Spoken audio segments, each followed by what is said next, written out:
Okey, soalan kedua, apa itu saham dan bagaimana ia berstatus properti? Saham pada dasarnya adalah hanya terbukti di atas kertas. Tetapi elemen kedua saham ialah mesti ada juga bukti bayaran, sama ada tunai atau bukan tunai.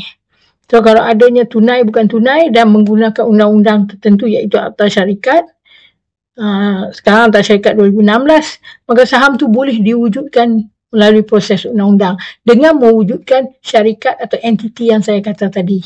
Okey, jadi saham diiktiraf sebagai harta kerana ia boleh dipindah milik. Hari ini Mr. A jadi pemegang saham, esok lusa Mr. A mungkin nak jual dekat kawan dia, maka dia jual separuh atau dia jual semua saham dia, dan company secretary akan buat proses pindah milik saham tu. Seterusnya mungkin seseorang setiausaha syarikat boleh terangkan secara detail.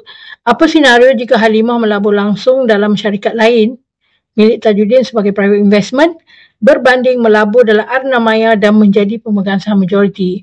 Ini adalah suatu soalan yang mungkin 2-3 orang boleh jawab antaranya. Tapi pada dasarnya bila tuan-tuan ada modal, okay, mungkin 1 juta tuan-tuan nak letak, ini cara Halimah dan tim dia, ya. Dalam cerita antara kita, Halimah ni sebenarnya abang dia seorang ahli perniagaan dan tokoh korporat. Halimah adalah keluarga hartawan di Brunei dalam cerita ni. So dia orang memang adalah barisan penasihat depa. So walaupun Halimah ni dia tak nak kerja, dia bagi modal pada suami dia untuk buat bisnes, dia nak jaga anak saja.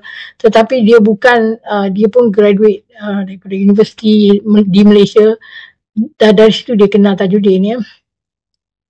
So dia bukan seorang yang tak tahu langsung mengenai hal-hal perniagaan sebab dia juga belajar di universiti hal tu. Jadi dia mengatur, okay? Dia dan abang dia tu mengatur apakah langkah yang terbaik untuk dia meletakkan modal dia tu supaya ia akan menjadi supaya kelak di masa hadapan akan diwarisi oleh anak dia. Sebab dia tahu kalau dia letak direct kepada suami dia yang ada sekarang, yang dia juga tahu suami dia dah ada orang ketiga, kalau dia letak ke suami akan hangus macam tu saja.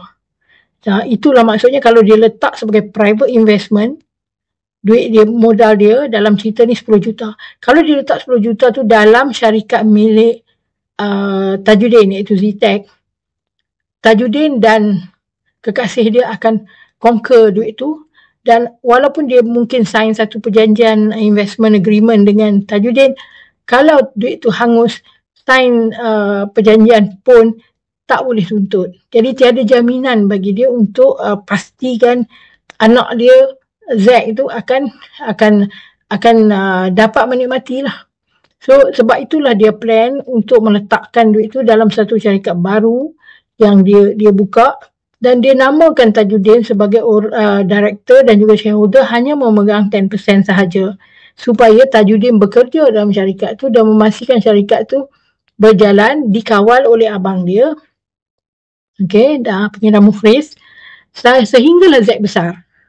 So bila dia besar, dia dah buat semua hitam putih standby. Semua saham dan syarikat itu akan diwariskan kepada anak seorang dia, anak dia yang seorang tu. So ini mungkin ada satu daripada kaedah-kaedah lah yang tuan-tuan boleh buat kalau tuan-tuan ada duit untuk dilaburkan.